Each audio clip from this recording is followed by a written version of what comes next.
In 2018, Chuck Norris walked into a Los Angeles courthouse with a lawsuit that would cost CBS and Sony millions. The claim was simple. A 1993 contract promised him 23% of every dollar the show ever generated.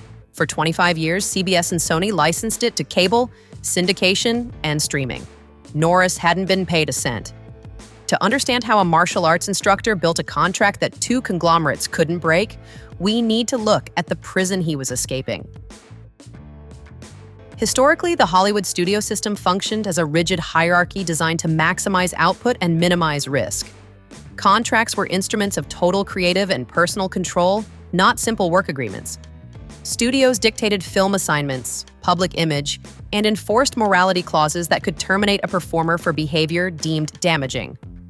The legal demolition began in 1944, when Olivia de Havilland challenged Warner Brothers over contract suspension and won. Her victory established the de Havilland Law.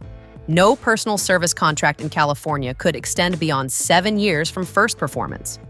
4 years later, the Supreme Court handed down the Paramount decrees, forcing studios to sell their theater chains and ending the vertically integrated monopoly.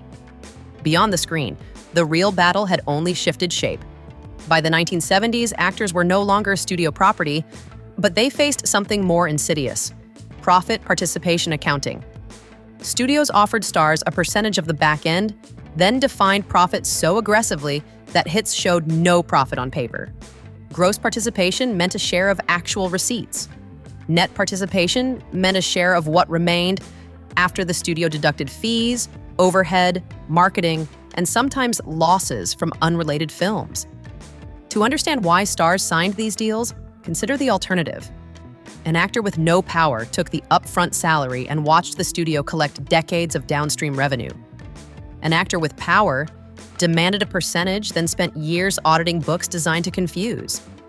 The prison walls had been rebuilt with spreadsheets and legal definitions, and most performers never knew they walked inside. Now consider the man who walked into the system with something most actors never possessed: an independent income. Carlos Ray Norris joined the Air Force as an air policeman and was stationed in South Korea during the Cold War. There, he began studying Tang Soo Do, the discipline that would become the foundation of his career. Returning to California, he didn't wait for studio discovery. He opened karate schools and became world middleweight karate champion 6 years running. Steve McQueen and Priscilla Presley trained under him because he was the genuine article. McQueen told him to apply the same discipline he gave martial arts to acting, and Norris did exactly that. By 1972, Norris already owned a business that could pay his bills without a single film credit. Lee cast him as the final opponent in The Way of the Dragon, and the fight gave Norris global visibility. He lost that fight, but gained proof that a martial arts instructor could hold the camera's attention. What happened next wasn't a star manufactured by a studio, but a self-made professional applying discipline to a new arena. By the 1980s, Norris became the face of Canon Films, the outfit that built its financing around bankable names. Missing in Action, Code of Silence, The Delta Force, and Lone Wolf McQuade turned him into a box office draw when studios were terrified of risk. Norris understood what Canon's executives also knew. They needed each other, but he didn't need them exclusively. His martial arts schools, the United Fighting Arts Federation, and the Chuck Norris system generated revenue through memberships, belt testing, and affiliated schools. This created a feedback loop that no studio controlled. His films drove students to his dojos, and his dojos reinforced the brand that made his films bankable. In this era, most action stars were hired guns who disappeared when the genre shifted. Norris was building something else entirely. In 1993, Walker, Texas Ranger premiered on CBS. Norris played Cordell Walker, a Texas Ranger who dispensed frontier justice with martial arts precision, and the show ran for 8 seasons. What set this series apart from every other project in his filmography wasn't the character or the ratings, it was the contract. Norris wasn't just the lead actor. Through Top Kick Productions, he was also an executive producer. The 1993 agreement gave Top Kick 23% of profits from any and all exploitations of the series. That meant syndication, international distribution, cable licensing, and platforms not yet invented when the deal was signed. While Canon deals had established his market value, the Walker Agreement turned him from a contract player into an intellectual property holder. The studio couldn't erase him by canceling a film. As long as the show ran in reruns anywhere on Earth, Norris collected a percentage. The vehicle that broadcast his image globally was partially his own. Away from the screen, this deal stood in sharp contrast to what happened to his peers.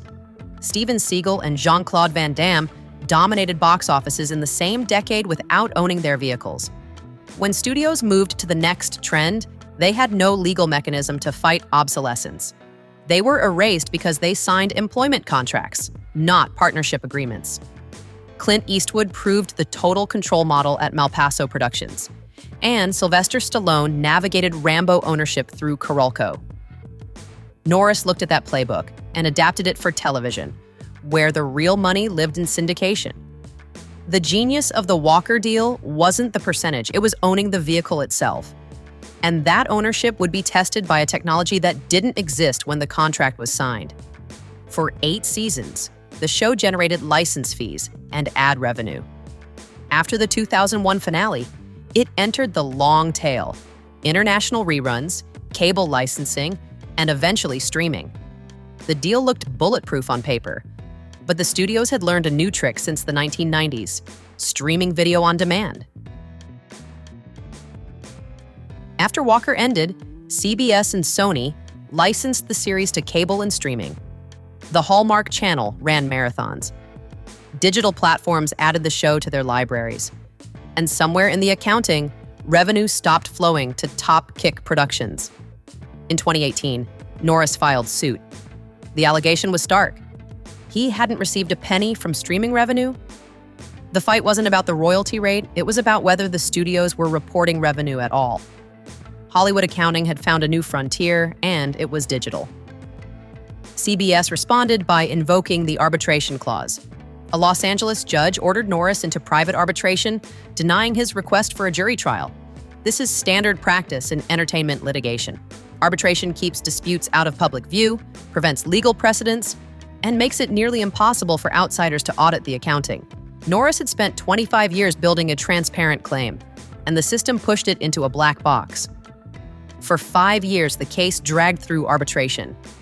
Norris persisted while the studios weighed the cost of dragging the case out against the price of settling. In July 2023, both sides reached an agreement. The case was dismissed with prejudice, meaning it could never be refiled, and terms were sealed.